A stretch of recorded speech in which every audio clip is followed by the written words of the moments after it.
I'm Sue Zacharias, and I'm part of, well, one of the founding members of Les Amis Stunt Team.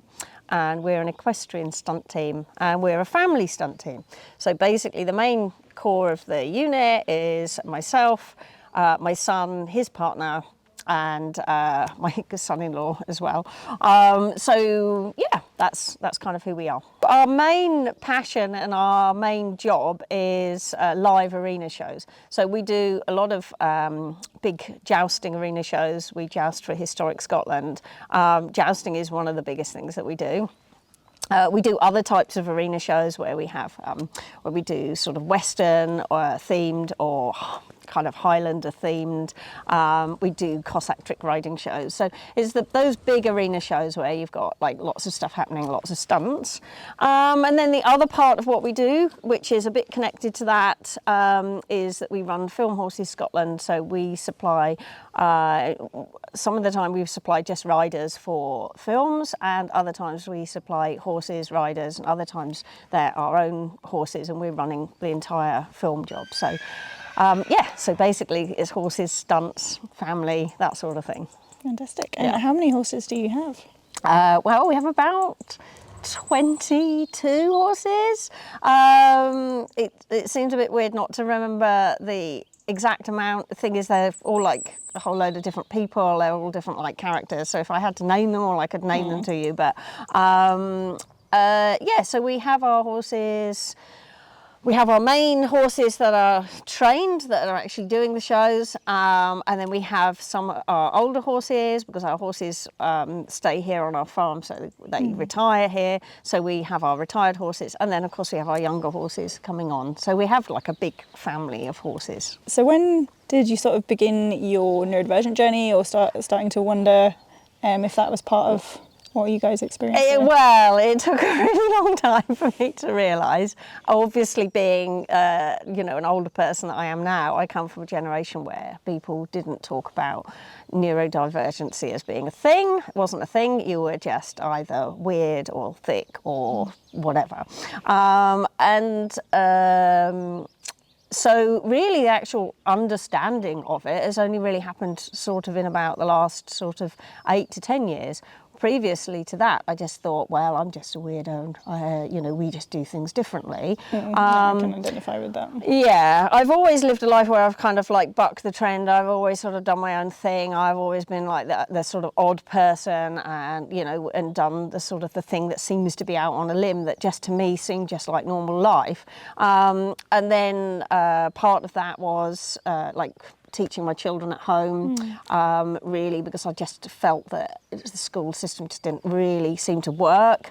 And then as my children got older, I realised that they were like really dyslexic, my son in particular, but because you know, I just thought, well, I'm just really not making an issue of this. He's just, I know he's really talented in every other way, so we're just going to just roll with it and not make a big thing of it. But it was only really in later years, like I say, in the last sort of 10 years, that I really kind of realised, wow, yeah, you know, like when you read about different types of neurodivergency, you kind of realise, oh, hang on a minute, I think we're kind of ticking quite a lot of these boxes. Some of this is familiar. But it sort of puts things more into perspective, and it just makes you feel a bit more, I don't know, it's not really so much validated, because I don't like labels, but it just makes you feel that you are just a person doing your thing, and that all those people that are constantly telling you kind of, you're weird, you're trying to be different, you're doing this, you're doing that, is actually not at all. You are just who you are. So that it's taken a really long time for me to work that out. It's a journey. Yeah. So you touched on school there. So I was just wondering what sort of stigma has been, you know, around.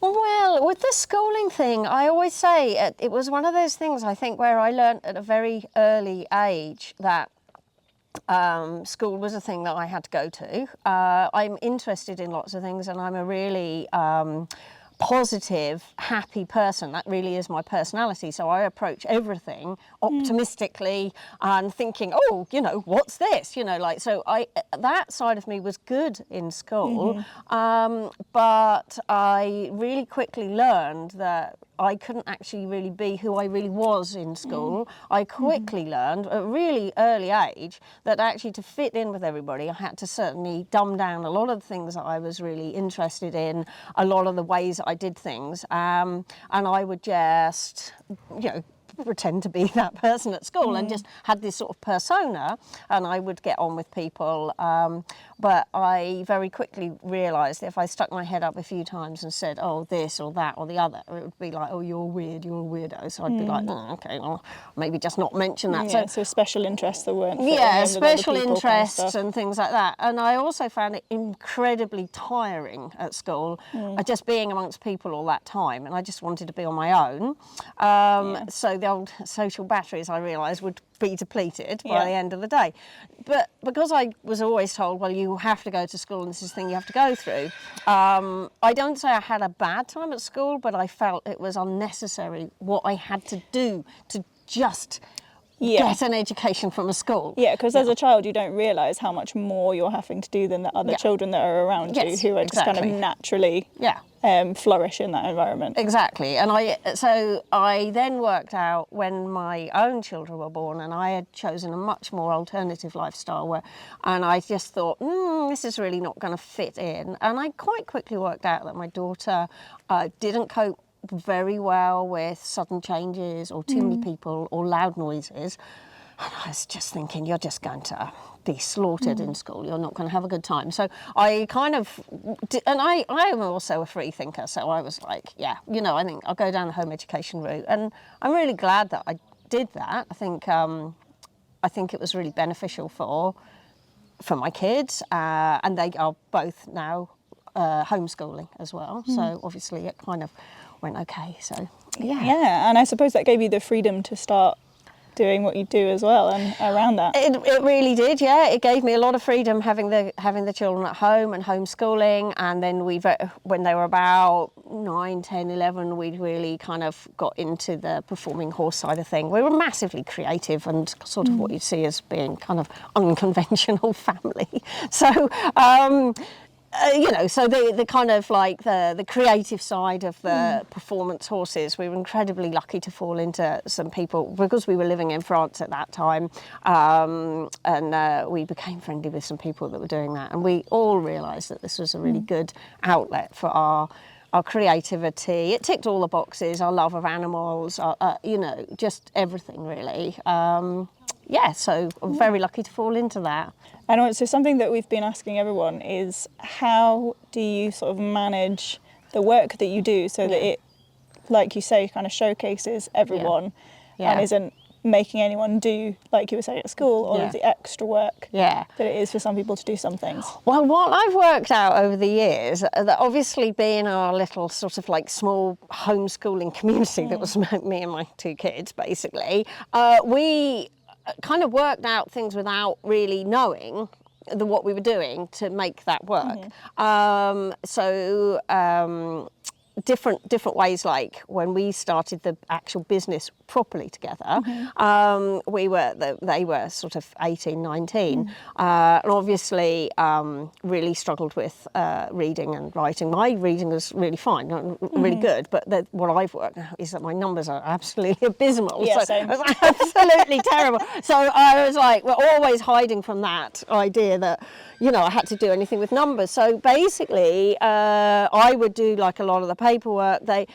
Everybody would just fall into doing their thing that they were good at. And I think because we'd done that as a home educated group, as in, if you're interested and you're good at something, keep doing it. And if there's other things that you're either less able to do or less interested in, it doesn't mean you just drop them, but it means that actually maybe your time's better spent looking at something else.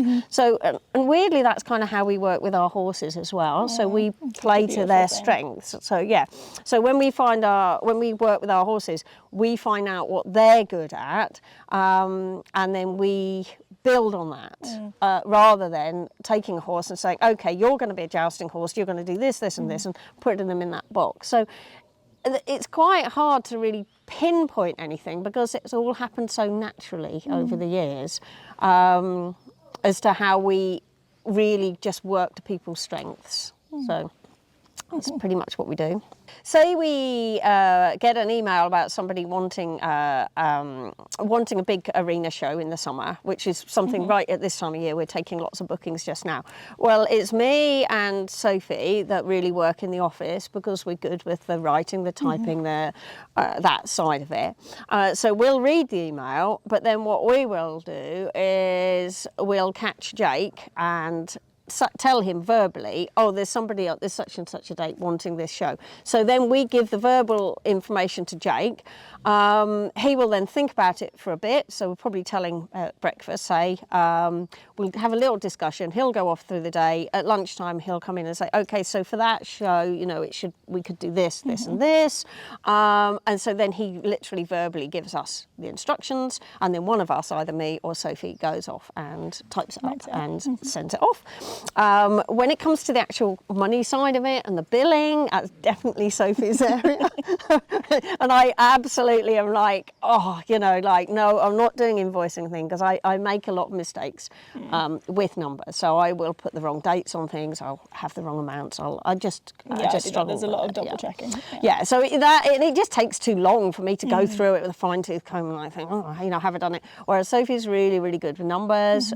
She's very good at adding up like percentages. So if you're adding on 20% or something, she's really good at all of that. Whereas for me, that's like straight over my head. So that's the process of how we do it for the bookings. And then a lot of our work is done by talking. Because we live and work together, we talk and communicate a lot. So we will discuss what we're going to be doing. And then go and start training. Jake draws pictures of things if he wants bits of equipment done. So we're quite visual. We had a little meeting about some costumes the other day. I'd printed off some visuals from that I'd found online, some reference material. This is just a typical example that we had at lunchtime. And then we went just through, we spoke about how it looked and what was going to be made. And we drew little pictures. And then now I'm making some new costumes to what Jake has kind of passed as being the right thing to do. So yeah, that's another thing that we do. So I really love, like, from my perspective, you know, how the way you work with the horses mirrors how you work with each other. Because that's quite unusual in the horsey world.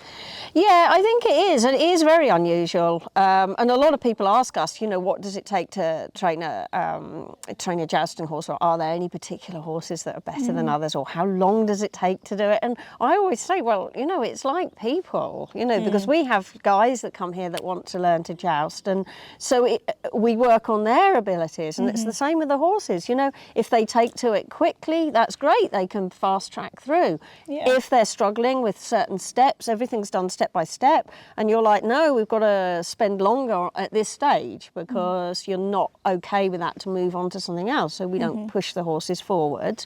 And we, you know, I don't know how you can expect to get good work out of a horse by not doing that. But then that's just the way, or anyone, or people, but that's just the way that we've developed within our own, what I see is like, it seems like it's our little world. Yes, it's our little system, and that's how we work within it.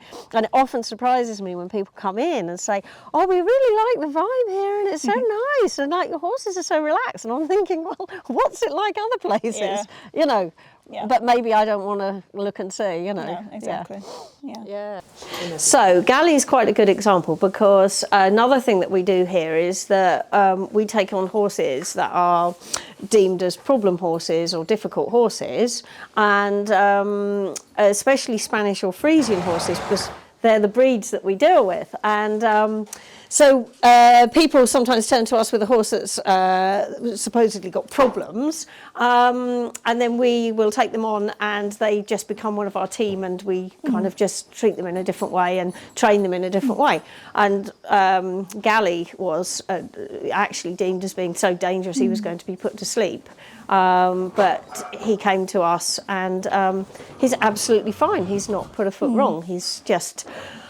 It's a really beautiful mirror, actually, to the discussion we were having about school earlier. Yeah. He was just in the wrong place, in the wrong box, and he came here where he is allowed room to move, express himself. He's in with a lot of other horses. He spends a lot more time outside. Well, he's outside 24/7. The different training methods that we have, or the different relationship we build with our horses, and he's absolutely brilliant, and he'll do anything for Jake, won't you? Aren't you, love? You're such a good boy, aren't you? So yeah, that's another thing that we do. So who's this? Okay, so this is Thunder, and he's been with us a couple of years now.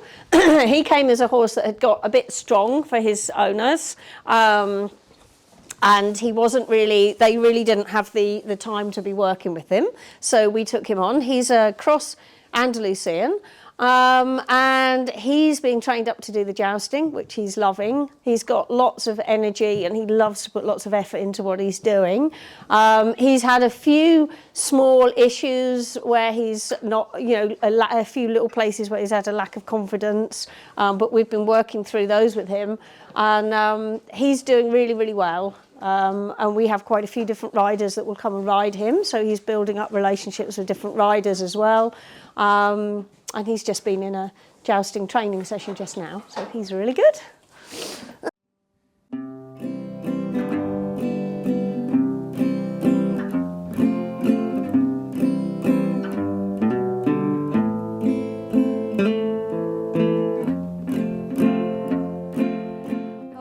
So I think one of the main things is that this weird thing about this sort of late realisation and how that's actually made things fall into place for me in my life, which is actually good for me because I have spent the majority of my life actually just with this label on my back saying you're weird, and even which is hard to carry. which is a hard thing, and it kind of sometimes makes me a little bit belligerent, because I'm a little bit, I've grown up kind of thinking, you're doing so fuck much more you, I'm work just and doing what I yeah. want to do, and it's I've always been kind of come up against so many people that have actually been like, oh, you can't do that, why are you doing that? And I think that one of the worst things I've had from people like family members is like, oh, you're just doing this because you want to try and be different. I'm like, yeah, I've heard that one. And it's frustrating because it's all very personal stuff that's been pushed onto you. Because it's that heart of your soul. Yeah, and you're kind of thinking,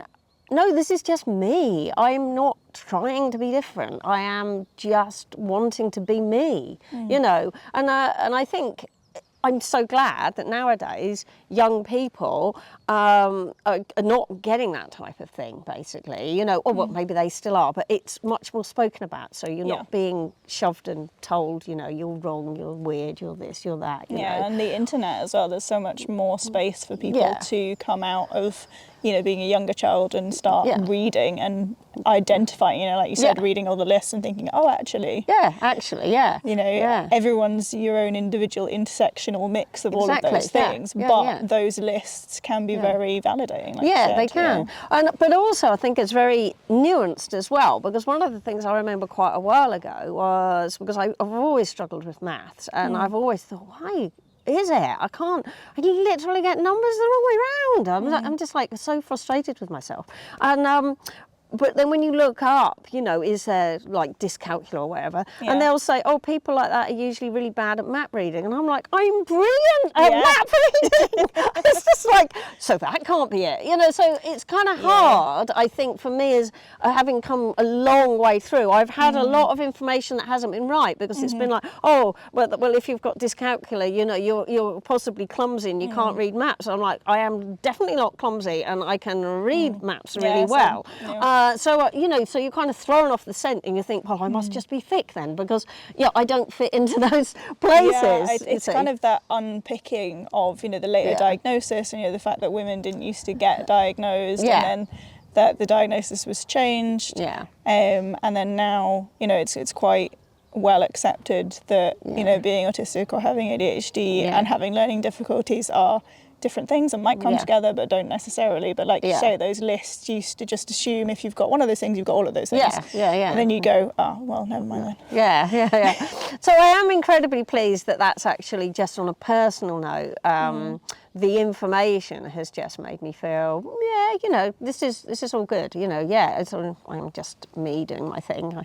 I kind of always knew I was, but you know. But like you say, it's like being able to kind of express that to everybody and not having that. Yeah. And I have to say, I think definitely with the number thing, it really hit hard because you see, what we've done is we've engineered I've been self-employed since I was 19. So that's very good for me to be able to find methods to make it work for me. But not about 3 years ago, I took on a film job in the saddlery department, and I did two seasons of that. So I did 2 sort of years worth of work, and I was working with a guy that was dyslexic, but he was very, very high, very high achiever, and very good with numbers. So we were the polar opposite. But of course, our first working together was dreadful because he wanted everything numbered, and he kept saying to me, you know, how many of this tack have we got? How many of these have we got? And I'd be like, shit, I don't know. And I was put into panic mode, and I thought, God, I am so bad with numbers. So I started photographing the boxes of tack with the amount on, and then he'd say to me, how many whatever? So I'd be like, quick, and I'd be like, yeah, we've got this many. And I'd be like, this is mad. I can't remember these numbers. But of course he could. But then, of course, I worked out with him, obviously, apart from the fact that he struggled to read, he couldn't remember what they looked like. Now, we had like 40 different styles, and if you said to me, you know, what does the Polish Lancer tack look like, I can see it and I can describe it to you. Well, he'd be like, oh, the Polish Lancers, were they the green? I'd be like, no, they were the navy blue, you know, with the little thing, and then like the silver thing and the whatevers. So it was like a real discovery, and actually, once we discussed this thing about how we work, we actually got on really well because we were like 2 halves of a whole. Because when you put us together, you know, I could do all the reading stuff. I could skim read the script and find the place where he wanted me to find what we needed, whereas he could remember all the numbers and the amounts of stuff that we'd got. So I think, you know, you need to find your strengths, and obviously I've had to find ways of, you know, negotiating the kind of weaker points as well. But that was a good thing for me, a really good example for me. And so in these last 3 years, I've actually thought, yeah, I can definitely see, like, you know, patterns. And obviously speaking to you at various times, I can see these patterns of how we work. And I'm like, yeah, this is interesting. It's all good stuff. So. All that I have is a river. The river is always my home. Lord, take me away, for I just cannot stay, or I'll sink in my skin and my bones. The water sustains me without even trying.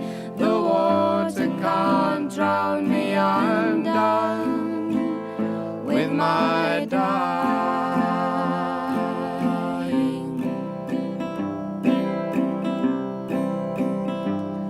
Please help me build a small boat, one that'll ride on the flow, where the river runs deep and the larger fish creep. I'm glad of what keeps me afloat.